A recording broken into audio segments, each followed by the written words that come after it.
Species.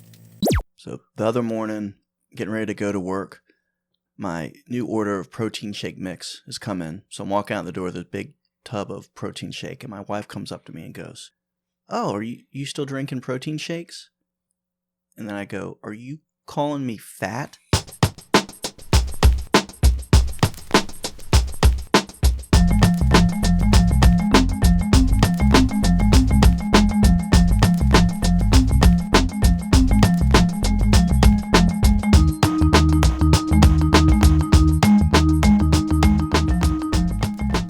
Welcome to Origin of Species. My name is Scott. I'm here with my friend Steve, who is not fat at all. Very trim. I appreciate Wait, that. you didn't let me finish. Okay. For a podcaster. Oh, thank you. Well, now I feel like I do need to say I'm in pretty good shape. So, love my wife.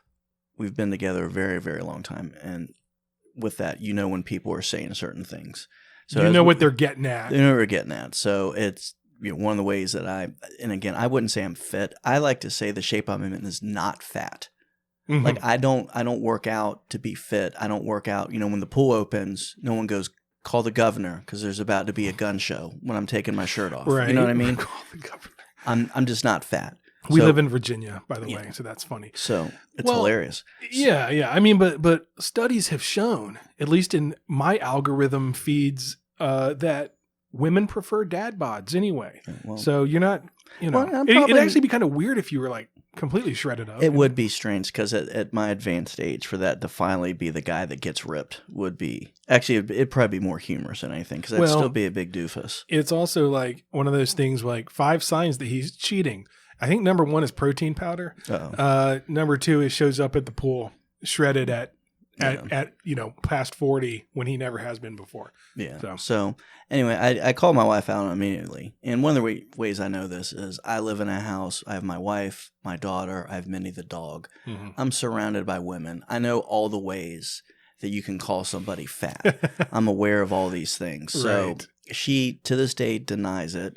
I made it very clear to her. It was like, you realize this is going to get called out. Well, the other thing about your wife is she's a wonderful cook and she's a wonderful baker. So she's got carbs, for me all the time. Right. So, I mean, really. The one thing I will give her credit for is she still won't admit that she knows that she called me fat and she still denies it. So it makes me angry, yet I appreciate it about my lovely wife. Love my wife, who thinks I'm fat. And in her defense, I've been slacking on going to the gym the last couple of weeks. And there is even though I exercise like I'm a 75-year-old man, with my power walks every day, and every once in a while we meet in the middle. I put on my shiny white New Balances and walk across the bridge to see you. Mm-hmm. I'm just kidding. I don't put on New Balances, but honestly, I could be stepping up a little bit. But pool season's still a few weeks out. I got time to catch up. Right. I don't want to do it like what I do every year, which we've talked about in previous episodes. I want to start now. Well, actually, I should have started about I think the 6 months ago. The 8 push-ups and 10 crunches I do before I go to the pool. I started telling my son, "Hey, we're going to start doing X amount of push-ups per day. We're going to keep each other accountable."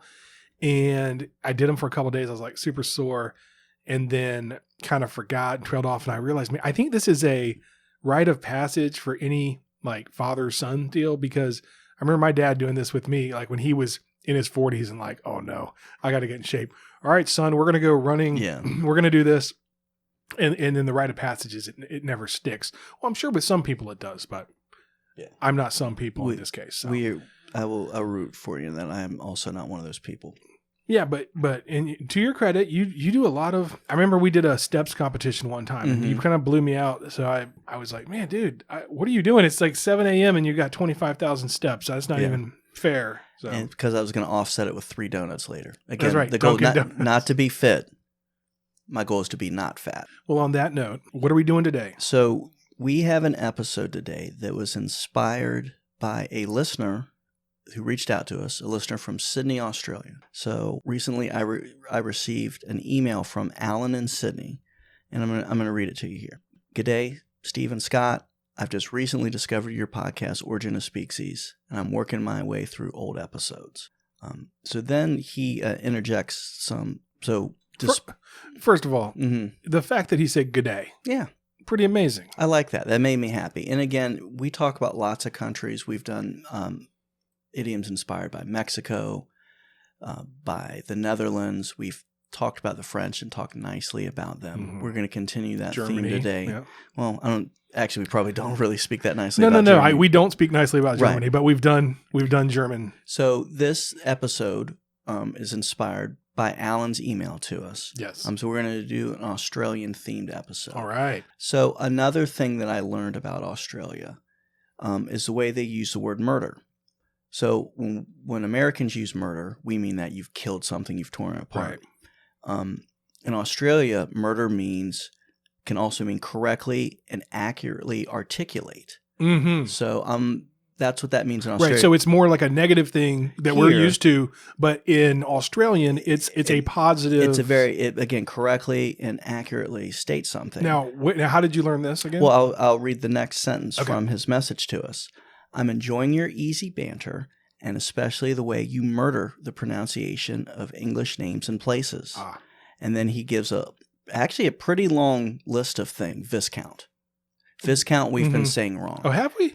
What you have to do when you say that. It's like discount, but with a V. No, close. But when you say it, you really need to emphasize the S. Kind of stretch out. So viscount. Just kind of viscount. Just really. Viscount. So like you'd say discount, you barely say it, but viscount. Okay. Yeah. But apparently otherwise, there's a long list of things that we're so really this is what correct. you could put under the category of effusive praise. Yes. Okay. Another I don't remember the other ones that he said though. There's a lot, but we'll go over that later. We'll just do that later. So anyway, Alan from Sydney, Australia, thank you very much. Thanks, Alan, for your message. And by the way, he talked about how Bob's your uncle is really big down in Australia. Yeah. So that was really cool. Shrimp on the Barbie. Let's do it. So I do want to make clear, as you've stepped into a stereotype, I want to try my best to not get into the kind of corny shrimp on the Barbie, boomerang, kangaroo sort of stuff with Australia. Listen. We're doing an Australian episode. Yeah. Let's just get it out of the way. I mean, but we have some idioms that are traced back to Australia, and I intentionally have not told you what they were because I was very surprised that these come back to Australia. Oh, okay. So before we get into those, one of the reasons I wanted to talk about Australia too is they legitimately are on my list of what I call getaway places. Frankly, I decide I've kind of burned all my bridges here in the U.S. or something's happened in my life that I just need to start over again. Australia, in a very good way, has been on my list. So why? Just because you feel like you could kind of get lost there? Well, it's all positive things. I like the climate. I like the people. I like what I've read about the country. I think it would be a great Kangaroos will kick your ass, though. They will. I mean, I like Australia too. I'm just saying. And we will. Okay. The kangaroo in the room will be addressed. I'm personally just trying to bring up every cliche thing so that you can get more mad. It's okay. I love but I like Australia. So some of the cities I've considered. I like Sydney. Sydney's a little bit too big though. It's the most populous. It's very expensive to live. Great city. And that's where Alan's from. So at least we'd have someone there who respects the way we address words. Melbourne has been another city I've thought about a lot. A lot of immigrants come to Melbourne. So pros and cons of that. It would be good that I wouldn't be the only newly immigrated person there. Right. Con being that maybe you don't get the true Australian experience with almost too many new people. Right. So my preferred, if I had to start over again, Adelaide, Australia. Okay. So Adelaide is the capital city of the state of South Australia. It is relatively close to Melbourne. It is on the southern part of the continent and on the southeast, I would say, is the best way to describe it. Cost of living's pretty reasonable for over there. You're close to the beach, get the oceans. Climate's great. I'd say almost kind of Southern California sort of weather there. So if my wife doesn't find the opening of this episode as funny as I think she will, you're moving to Adelaide. Perhaps I'll be going to Adelaide. Got it. Good to know. Well, see, here's the one problem. Talk to me. You just told everybody where you're going to go. Yeah. So if that's a true statement, they'll find you. But they got to go a very long way to get over there to get me. So when we talk about some phrases from Australia, pepper in some Australian facts and maybe some slang as we go through this episode here today. Let's do it. So before we get into actual idioms, I want to give a little bit of a primer on Australian slang and accent. So this comes from mentalfloss.com, an article called 25 Awesome Australian slang terms. So I'm not going to really get into that, but just talk a little bit about the accent and vernacular. So quoting from them, Australian English is more than just an accent, and the Aussie vernacular can easily leave both English speakers and foreigners perplexed. So one of the big differences is the way that Australians pronounce their words, and the term for it is called strine, and it's characterized by making words as short as possible. Mm-hmm. So according to mentalfloss.com, the story behind it goes that it developed from speaking through clenched teeth to make sure blowflies don't get into your mouth. That sounds fake. Is that real? It's what mentalfloss.com says. Right. So, well, and I will reference a movie in which blowflies, or blowies, as they call them down there, do make an appearance. So I'm not sure if that's true. But again, as we talk about other cultures and things, comment. We always want to make, I like Australia. If I've really crossed it with my wife, I will be moving down there. So I don't want to get on Alan's bad side. Or you also else. Don't want to tell her that you're going down to the land of the blowies either. Yeah. Hey, you're about to get into this slang. Mm-hmm. So the one that I know is bonzer. Bonzer. Like, it's like something's awesome. It's so good. It's bonzer. And I was trying to remember, there was an Australian energy drink. It might have been called bonzer. Mm-hmm. I was really addicted to those energy drinks. I'm now just sort of, mildly addicted to them. But right. I remember it talked about how bonzer it was. And there's also apparently a surfboard company called Bonzer. So I don't know if that's on your list or not, but I like it. It doesn't. I don't. But something that is on my list is a brickie, which is slang for a bricklayer. So maybe someone that sounds like something that you would need extra energy if I was a brickie. Yeah. Maybe I would get bonzered and have that extra pep in my step. Have a little bonzer, get brickied, or no, you wouldn't get brickied. You'd bricky. Okay. So before we get too far, I've shared with you what my getaway country would be. Yes. Where do you have like a getaway land? Oh, for sure. So not that I've thought about this much, but I think I would do Alaska. Now, let me tell you why. I've watched enough of this cop show called, I think it's called like Alaska Frontier Cops or something. And you can get away with anything in Alaska. Now, downside is I'm not the most manliest of men. Right. So frankly, I probably wouldn't last that long, but it'd be a fun 6 weeks. I'd go out there with a blow dart or some sort of weapon, probably drink very heavily. Yeah. Because apparently that is a pastime there as well. Probably get the Alaskan police force on me. Yeah. It'd be a wild 6 weeks, but I have thought about if I just had to go somewhere, I'd go to Alaska. Okay. And here's the best part. Don't need a passport. Yeah. Don't ask me why that's important, but no passport. Yeah. So to be clear, my getaway was I needed a new start. Your getaway sounds like someone is no longer alive and buried in your backyard. Yeah. I mean, because I can't see, there's no new starts happening at this point. Okay. It's where can I go, sort of Breaking Bad style, Walter White, change my name and go out to Alaska. Yeah. So in certain ways, you could say that I've made Australia kind of my utopia, my dreamland, a place that doesn't exist, which gets to my first idiom or phrase, Never Neverland.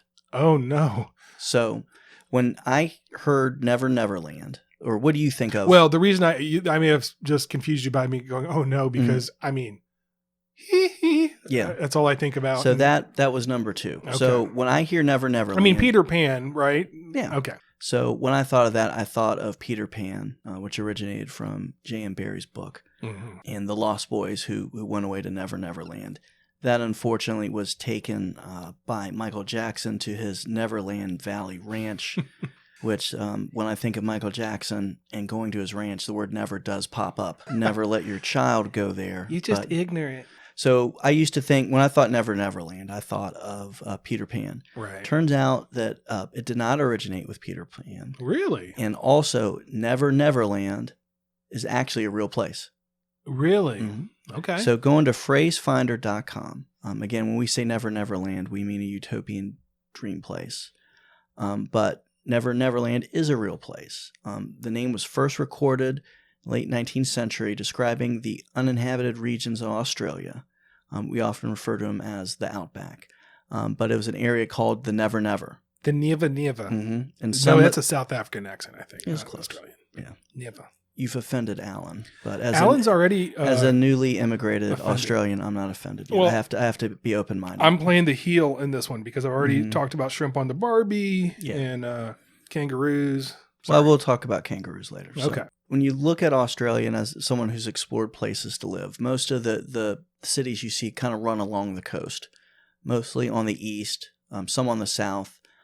In West Australia, you have Perth, which was on my list of things to look at, but I was a little bit worried with it being it seems distant from the rest of things on the eastern coast of that. But when you refer to the outback, it's the never never.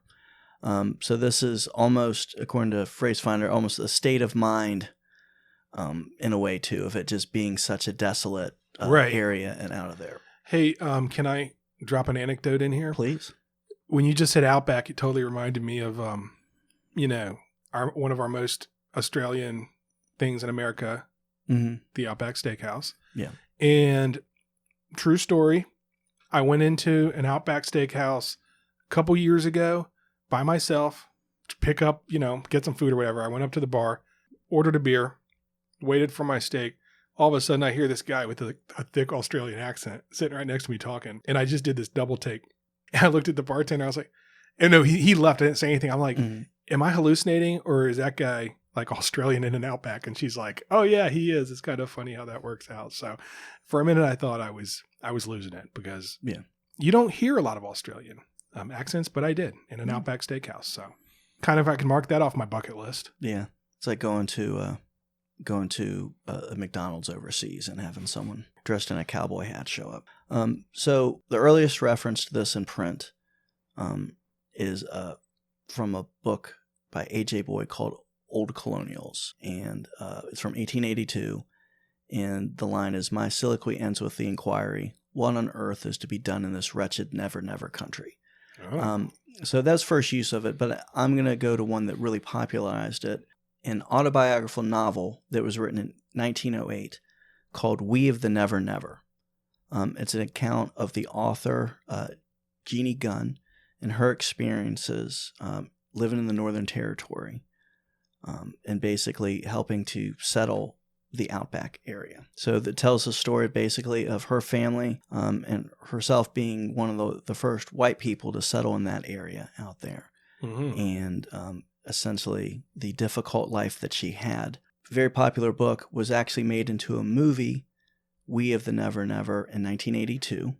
It was filmed in the Northern Territory where the book was set. Haven't seen the movie. We're going to talk about some Australian films that I like. But it did star an actress that I had never heard of before, but now has one of my favorite names, Angela Punch McGregor. I like that. It's just a fun name to say. It's a great name. Yeah. So Never Neverland began in Australia. Very cool. Became popular somehow, I think was put more into the popular consciousness, obviously by Peter Pan, the book or play, however that started, and then, of course, subsequent uses of that story. The first time that Never Neverland makes it into print outside of that is a review in the Fort Wayne Journal-Gazette in 1905, when Peter Pan, was a very little fellow. He ran away from the human world and lived with the fairies in the Never Neverland, is how they state it there. And that's from Phrase Finder. So Never Neverland, something that I was very surprised to learn was from Australia. Popularized by Peter Pan, kind of dirtied up a bit, I'd say, by Michael Jackson, and perceptions or speculations about what his lifestyle was. So I mentioned the film We of the Never Never, and just want to use this as a chance to talk a little bit about Australian films. So whenever you bring this up, a lot of people will talk about the Mad Max movies, not to take away from them. They are awesome. Yeah. Mel Gibson too, I think now, because of some of his personal issues over the last few years, there's a little bit of taint on him. But he's a tremendous actor. And if you get a chance, especially watch The Road Warrior, to learn a lot about him. Some other movies have come out from Australia: Walkabout, Moulin Rouge, Strictly Ballroom. One of my true favorite movies from the 90s, Babe. Babe the Pig, and also Babe the Pig in the City, which oddly was directed by the director of The Road Warrior. Really? Not a joke. So when you see that. Wow. BMX Bandits, which gave us Nicole Kidman, Muriel's Wedding, which gave us Toni Collette, Tyler Perry's Medea Goes to Jail. And also, I kind of stereotypical, but a great movie. If you get a chance, I will say great. If you get a chance to watch it, Crocodile Dundee. Oh, yeah. It's very 80s, but it holds up well. Well, most of those movies you just listed off, I've only seen like the TBS version of. Yeah. Strictly Ballroom, didn't like. Sorry, I'm really being I'm not trying to be anti-Australia. I think you are. You did leave off. Who's the guy that plays Wolverine? Hugh Jackman. Isn't he from Australia? He is from Australia. Yeah, he's got some good ones. I think he's going to be a star. I think he's going to be famous. Yeah, one day. Give it time. He'll be there. He and Nicole Kidman made that movie Australia. Yeah, which is about Australia. I believe it was about Australia. It is. That would be funny if it wasn't. Like it was about something else. Right. So this gives me a chance to talk about one of my favorite Australian movies that, again, Alan, thank you for your message. I hadn't watched in a few years. It gave me a reason to watch it. Yeah. It's a movie called Wake in Fright. So to be clear about this is not like a definitive movie about Australia. If you're looking to learn about Australia, don't watch this movie. Right. It'd be like the Australian version of this. Someone saying, you know what you really need to watch to learn about America? Go watch Deliverance. I knew you were going to say Deliverance. Yeah. I was about to say that. This movie, for many years, the print had been lost of it, and it kind of became a little bit mysterious, but it's been found. It's been remastered. It's a film that was thought to kind of spur like a Australian new wave of cinema. There. Wake in Fright? Wake in Fright. Okay. And the premise of the movie is this. Out in the outback, there's a teacher by the name of John Grant. He has a debt to the government. To become a teacher and to pay for his education, there's a bond that the government holds over him that he has to remain in this role until he's paid it off. Yeah. It's Christmas break, and he's on his way back to Sydney. He stops in a mining town known as the Yaba, goes out, starts drinking, has a little bit too much to drink, oversees a large group of men playing a game called Two Up, where you basically bet on if two coins are going to laying heads up or tails down. So simple heads up or tails up. Very simple game. Gambling contest or whatever. Gets involved, starts making money. And as you can imagine, a movie called Wake in Fright, things don't end up the way he wants. Yeah. And I'll just leave it at that. It is a movie it's one of the most terrifying movies I've ever seen. Really? In a very good way. A great film. Donald Pleasance makes an appearance as a key character. Our old friend that we thought we saw several years ago at a bar. Big Rush fan. By the way, I just looked this up. 100% on Rotten Tomato. Yeah. Rotten Tomatoes. There is a scene, and I don't like to get into trigger warnings or telling people about stuff, but there is a extremely graphic and true scene of people hunting kangaroos that I said kangaroos were coming back there. Okay. If you don't if you look at kangaroos in the same way I look at bears, you should watch this movie. You'll find it very cathartic. So you had mentioned earlier fighting a kangaroo. Right. If you watch Wake in Fright, you will actually, during the infamous kangaroo hunt scene, there are two fistfights between actors and actual real life kangaroos. Oh no. Who are fairly badly wounded. Oh no. And then finished off on camera. So so we got that to look forward to. Yeah. So, but you mentioned fighting kangaroos. I've seen videos of guys fighting kangaroos. But this sounds like it might be a little more graphic. Yeah. But I think this will be a good one to put on. Is it? I hope it's streaming somewhere. I may have to. This feels like the kind of movie that you have to like go somewhere and actually rent it. Go to a back room and find it. No, not at all. It's on Amazon Prime for free. Ooh, right now. But I'll just leave it at that. But again, a great Australian film. Okay, a film again. I don't think is emblematic of Australia, but it is. So to recap, if you want to get a real good idea of what life is like in Australia, probably shouldn't watch Wake Up. Or you should watch it, but you should know that it's not. It's the Deliverance of Australia. I would say watch Australia with Hugh Jackman or Tyler Perry's Medea Goes to Jail. Cool. So one last Wake in Fright fact I was looking at, and the director's name is Ted Kotcheff. And it's a name I was looking at. I'm like, that name is so familiar. Why can't I place it? And I looked up his filmography. Also the director of a very non-Australian film that's one of my favorites of all time. Weekend at Bernie's. And anyone... Wake in Fright? That's a lot of range in Weekend at Bernie's. And Weekend at Bernie's is still hilarious. If you watch Weekend at Bernie's and you don't laugh, it's kind of like the McDonald's of movies. Like a lot of people are going there, but no one wants to admit it. Right. Weekend at Bernie's is awesome. All right. So what's the next one? So the next idiom is one that I've used a lot in my household throughout the years. And it was really interesting to see it show up as having origins in Australia. And the idiom or phrase is gussied up. And I don't know if you can even hear my mom saying it in her voice. It's something it's she definitely said a mom one. It's been a while since we had a mom one. Yeah. Smart Alec might have been the last one where we said, hear our mom saying it. But yeah, get all gussied up. Gussied up. So according to Phrase Finder, the meaning of gussied up is to get smartened up, but in a showy or garish way. So when someone says gussied up, it's almost kind of pejorative. Like you don't say, when someone's dressed nicely, you don't, and looks sophisticated, you don't say, oh, you're gussied up. Yeah. It's kind of like a little bit of when you see lipstick put on a pig. Right. I kind of get that impression. So you've overdone it. Yes. Yeah. Somebody got all gussied up. It doesn't have the, I mean, I don't know. I can kind of like, that's a subtle distinction. I think, I think if you asked 10 people, maybe a few of them would say, yeah, it has that negative connotation. Yeah. I don't think my initial thought wasn't, it was more so just getting all fancy. Yeah. But now that you say that, it's like, yeah, it does have a little bit of that. Yeah. Like you're trying too hard or it's a little off type of thing. There's a little bit of a tint of that. So that's something, again, we use in my household a lot growing up. And I think I actually still say it a lot. Yeah. So this word comes back to Australia. It was used in a novel, My Brilliant Career, in 1901, by the author Miles Franklin, who is a lady. Her real name, Stella Maria Sarah Miles Franklin. Oh, okay. A very prominent author and successful female author in the early 20th century. In her book, which is her best-known work, My Brilliant Career. So the quote from the book is, "I'll show him. I think no more of him than the caterpillars on the old shade tree. I'm not a booby that will fall in love with every gussie I see. I hate and detest men." Wow.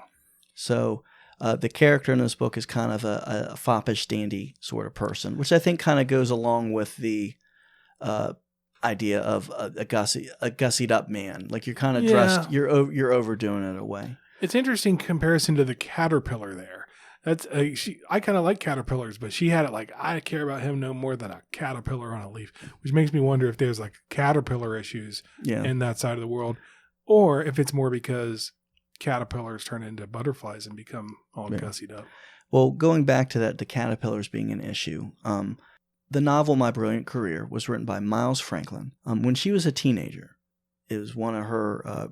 she's considered a major Australian writer. Mm-hmm. The book was semi-autobiographical, based on her family's life as farmers in New South Wales. So in kind of rural Australia still. She did such a poor job of shadowing who she was discussing in the book that she had it withdrawn from publication. Oh, wow. At some point and wasn't allowed to be released until she had passed away. So the heroine of the novel is based on Miles Franklin and her life, and essentially is a young lady who's pretty smart and headstrong, and doesn't want to be encumbered by a man. And Miles Franklin has been described as a strong feminist writer, so that kind of goes with her, her idea of being able to take care of herself. Right. One of the things I liked about her is that she wanted to help other writers grow, and has an endowment that after she passed away, that she funded, the Miles Franklin Award, which helps, is a prize that's given out to new authors, which I think is a nice way to go on with things. So I think that's a pretty major legacy that you can lead to somebody else. Yeah. Another legacy she left is the sequel to My Brilliant Career, which she did not allow to be published until after she was dead, called My Career Goes Bung. Okay, what is bung a... From what I've seen, that means, I couldn't find something entirely definitive, but basically, my career goes bust. Things don't work out. I would have preferred My Career Goes Bonzer. Yeah, that would have been nice, but I think that would have more of a good meaning for that. Right. So Gussie originated with Australia. So as I was reading this, I'm trying to think, and to tie up the Australian connection to this. This title was listed in the 1941 Popular Dictionary of Australian Slang, meaning gussy, an effeminate or affected man. Oh, interesting. That's a different twist to it, huh? Yeah. So as I read this, I was trying to figure out why is a Australian kind of, I'd say it seems a little bit rare, term so prominent, like in my own lexicon. And I will tie that, my estimate is due to an American who received Gussie as a nickname. An American U.S. tennis player, her name Gertrude Augusta Gussie Morin, but became famous as Gorgeous Gussie.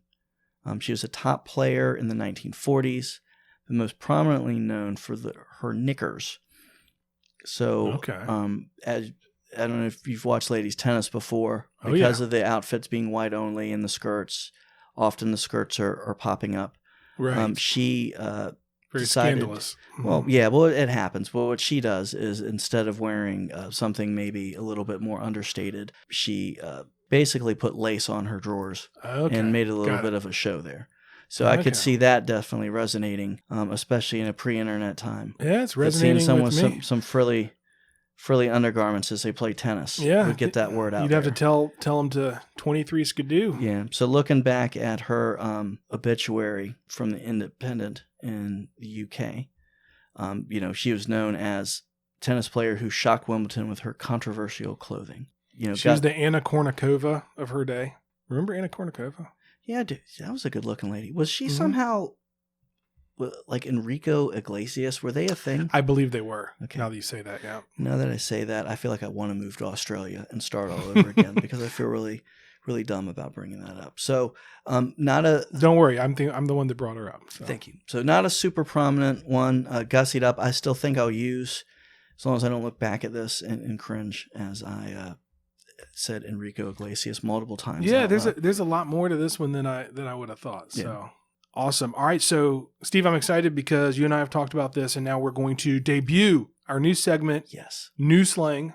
We're going to talk about newer slang, I guess, phrases, and sort of come down on, do we like this? Do we think these need to be out there or not? So, yeah. And this will be good for me, too, if I have to move to Australia after my wife is mad at me. That, I can show them a hip American with some new slang. So, we're going to try to give these a fair shake, even though a lot of times we're opposed to new stuff because we're old and everything. So here we go. First installment of our new segment, New Slang. New slang all right, I'm bringing the first one and bring the new slang. New slang. The first one we're going to do is basic. Basic. So basic, as in that girl's basic, right? She drinks pumpkin spice lattes, and I do think it is more used for females, right? And so before I talk about this one, Steve, do you use this term to describe people, or do you know what this means? I know what this means. I do not use this term to describe anyone. I've normally heard basic used with a follow-up other word that starts with a B. Right. That especially as someone who's probably in hot water with his wife, I'm definitely not going to use right now. Yeah, exactly. Yeah, so exactly. So we're not going to say the thing that follows it usually, but I've actually heard it in a lot of different contexts. So the first time, so just to be very clear with what we're talking about, it's like somebody that likes pumpkin spice lattes, wears Uggs, is into Cardi B or whatever. I don't know if that's even true, but just into, into the new Drake song. It's like, oh, that's a basic, you're into whatever's popular. So it almost sounds like someone who likes cool things because they're cool, not because they like them, but because it's the hip thing to do. I will say it gets used a lot as a pejorative. It actually, doing a little bit of research on this, was used all the way back with Sylvia Plath, like in her journals. She used it as a put down in 1950, but then calling people socialites basic, and that kind of fits. Yeah. Then in like it kind of reminds me of in Clueless in the 90s when they say something like, "Oh, she's so generic." That's sort of the same deal. So anyway, that's basic. So I will say that I am thumbs up for this one. Okay. I like it because it is really just expanding a little bit on the actual term of what basic means, but giving it a connotation like within context that is kind of a fun put down for, I don't know. I will say that I'm a fan of basic being a slang word used in this lexicon. So I like the new slang. Steven. I'm going to have to give a thumbs down on that. Okay. And I think one of the reasons is it's another way for women to insult each other in the same way that there's many ways women can call each other fat. And to be on the receiving end of that, how that feels, I don't like the term basic. I just, they need to stop. Okay. Stop the hate. Got it. All right. So we're split on that one. Mm-hmm. And that's new slang. So for my last Australian-inspired idiom, another one that really surprised me that I saw that its origins were Australia. And again, like Australia a whole lot, looking forward to, well, not looking forward to going there because I have a feeling at this point if I'm going, it's not for a vacation. I would like one day to take a vacation to visit Adelaide and see how things are. Just to test it out. Take your wife. Don't let her know. I want to be there with my whole family. Let me just put it that way. Right. So meanwhile, you're scouting it as you're... Yeah. So this one is kind of related to travel, and it's a phrase, again, that surprised me. Not for all the tea in China. Oh my gosh, I'm so glad you're doing this one. This is one that has been on the list since we started this thing, but I haven't found a way to sort of fit it in a theme, and I'm very curious to find out how this fits into an Australian theme. Yeah. So going to our friends at Phrases UK, the meaning is when someone says not for all the tea in China, it means not at any price. It's another way to say, hell no. Yeah. I'm not going to do that. No way in hell. Yeah. Yeah. I'm not, you and your basic self aren't going to buy me a pumpkin spice latte. It doesn't roll off the tongue as well in like if you picture a movie or something where it's like, oh, hell no. Yeah. Versus, not for all the tea in China. Yeah. And then there's an implied B word at the end too. Yeah. Not for all the tea in China. B word. Yeah. And, you might think after what we've discussed that this would be, it did not appear in Tyler Perry's Medea Goes to Jail, which you would think with all the Australian origins with that. But that's where hell no came from. Yeah. It was oddly used in that. I don't know why. So Phrase Finder did some research on that. Apparently it shows up in the Oxford English Dictionary, but doesn't give any evidence for the assertion. So based on their work and research, the earliest use they found, and it did verify that it was Australian, is in a book called J.J. Mann's Round the World in a Motor Car. It's a travel book. So did some research on J.J. Mann and Round the World in a Motor Car from 1914. Couldn't find too much on it, but I did have the quote from it. The line here is in a reference to Australia and that time, not being very, very hospitable to people who weren't white. The quote is, "One is not even allowed to bring in a black servant. And when I applied to the authorities for permission to bring Samad with me, the reply was, not for all the tea in China." See, I can kind of see that because can't you kind of hear that punctuated with the word mate, like not for all the tea in China, mate? Yeah. And I guess also it kind of fits in at this point. The rest of the paragraph I won't read because it's pretty not fun to read. Yeah. Anyway, apparently at this time, Australia was not very hospitable to certain immigrants coming in. However, now that is not the case. As we know from the example of Melbourne, Australia. Right. With the place you don't want to go because you don't feel like you'd be getting the authentic experience. Yeah. But maybe I need to rethink that because I would be because Australia is now. Because Australia is a melting pot. Yeah, it is. Well, I wouldn't go that far. I do know how I have an insight on how to fight a kangaroo, which I picked up from Wait and Fright. Go for the tail. Just throwing that out there in case anyone needs to hear I would have never thought that. Yeah. So keeping with the food theme in Australia, I'm going to go to actually an Australian television show that my daughter and I watch quite often. Zumbo's Just Desserts. So Zumbo's Just Desserts is an Australian baking reality show. It's kind of what we watch. It's like our off-season show when Great British Baking isn't on. In the same way, like when football is over, I used to watch bowling. Oh, my. And kind of keep with the bowling thing. Adriano Zumbo, is the host. He is a very famous patisserie chef from Australia. He came to a lot of fame after the host of a show called The Great Australian Bake Off. What kind of chef is he? He is a patisserie. I've never heard that word in my life. He makes desserts. I'm sorry. Okay. I watch a lot of Great British Baking. I say these terms like it you just said that like anybody's going to know, right? So it's a competitive baking show. I actually first met him on another competitive baking show called Sugar Rush. Which is on Netflix, and that's okay. It's no Great British Baking. But my daughter and I like to watch the show. He is, mentioned bowling. He has a very round bald head. I think the one thing I don't like about him is, if you ever watch the show, it's a decent show, but like everyone like really kisses up to him. Like everything he makes is the greatest thing ever. Oh, it's like every Gordon Ramsay show sounds like. Yeah, but they do that because they don't want Ramsay to scream at him. Adriana Zumbo has his sidekick, Rachel Koo, who's a British lady who's like the villain of the show. She stink eyes everybody. I've even got my daughter like will say mean things about her, and Stella never says mean things about anybody. But she calls it like she sees it though. Yeah. Who? My kid? Your daughter. Oh yeah. She's got good instincts. Right. So anyway, when I think of Australia and I think of food, not all the tea in China is not really to think of. I think of Adriano Zumbo and his desserts that he makes. Yeah.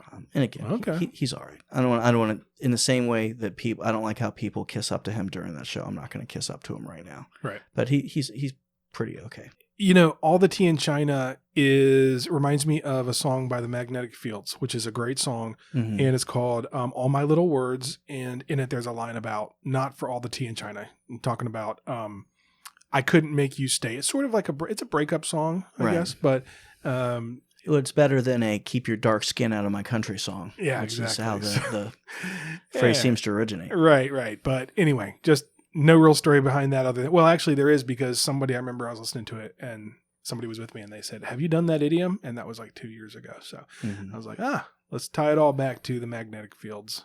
Great band. And not from Australia. Sorry, but it's okay. It's a good idiom. It's got a lot of good stuff going for it. Yeah. I'm very, so we didn't, let's just real quick though. We talked about Australia and you did a great job of like touching on things people might not have known came from Australia. And we didn't talk about koalas. Talking about any other, is there anything else we just need to get off? No, because you know why? Because I don't want to be basic. Yeah. And I don't want to hit on those things that everyone else hits on. That's right. So in conclusion, Alan, thank you very much, Alan from Sydney, for sending us this message. I think that this will not be the first time Australia shows up. I think I'm feeling there's a lot more here to be seen and explored, just like Australia. I agree. And Alan, I want to thank you again just for your support, the kind words, and your encouragement. And just in conclusion, viscount. Murdered it. This is Steve at Origin of Species. Thank you very much for listening to our show today. If you enjoyed our show, we ask you to please leave us a 5-star rating and also a positive review on Apple Podcasts. When you do, please send me a screenshot of your review to steve@speaksies.com or look us up at Speaksies on Twitter, and we will read your review on air and give you a shout out, all for free. So, if you enjoy our show, please give us a 5-star rating and positive review on Apple Podcasts. Send us a copy to steve@speaksies.com or DM us on Twitter, which sounds very dirty now that I've said that out loud, and we will read your review on air. Thank you again for listening to Origin of Speacies.